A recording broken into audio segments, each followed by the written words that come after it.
So I bought the fastest production SUV from the 2000s. This is a Cayenne Turbo S from 2006 with 520 horsepower, around 530 foot-pounds of torque, and a 0 to 60 of, I think, 4.8 seconds. But I've literally bought the nicest example that I could find.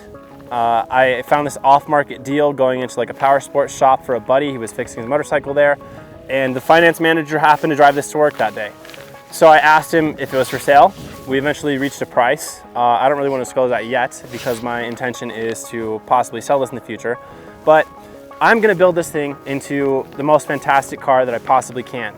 And I bought this at a very fortunate time because, as you know, I recently wrecked but I jumped my Cayenne S and it landed very hard.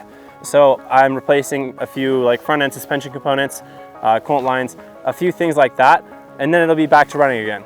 But I bought this car about a week before that happened, and I've been living in this one since. Or like every night, depending on where I am, I will either sleep in this or I will drive back to the Cayenne S and sleep either in the rooftop tent or inside the car, also depending on how cold it is. So this couldn't have come at a better time. This is a 93,000 mile example, 2-owner. The front end is clear broad, all the touch pieces, so behind the door handles, on the door edges, the mirrors, everything's clear broad. So this car has been taken care of really well. It's got 3D design floor mats that have been in the car since brand new. So the earliest 3D design mats that were basically available. So the OEM mats that are underneath those still almost have never even been touched.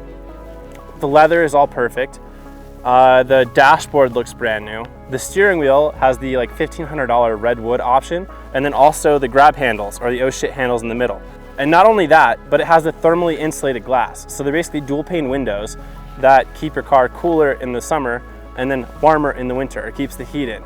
So on days where I'll be spending time at resorts or traveling or like actually spending nights in the car, then this is gonna be the perfect candidate. But I wanna build this thing into something that the Cayenne S never was. So I wanna build this into like a rally style build where the Cayenne S is sort of the rock crawler. So this car will be getting a slight lift, the biggest tire I can without like having to cut anything or relocate the intercoolers in the front end. And then also a very cool livery.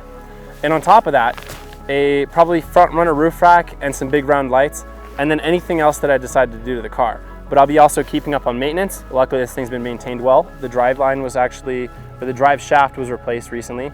I'm not sure how it got bad enough where the whole thing had to be replaced, but it was. And then also the front brakes have been replaced. It also has the turbo twist wheels that are kind of outlined in black, so the faces remain silver. And I'm not even sure, I haven't seen those really for sale anywhere. And I'm pretty sure that's factory, although it's not on the sticker. Who knows?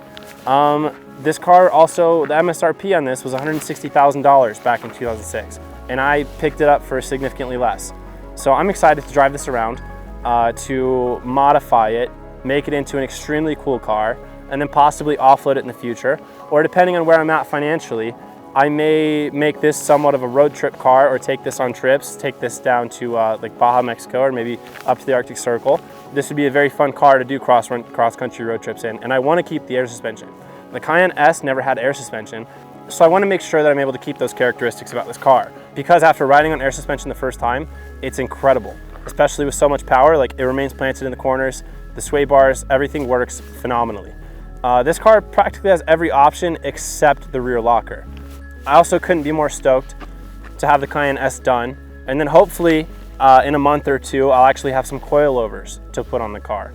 So I actually took over someone else's order, and we'll see if those come in the near future, but then I'll be able to probably jump the Cayenne more reliably or do a lot more things more reliably without, you know, breaking some more upper control arms or axles. Yeah, we'll see what happens. But thank you guys so much for watching this video. Please subscribe, please like this.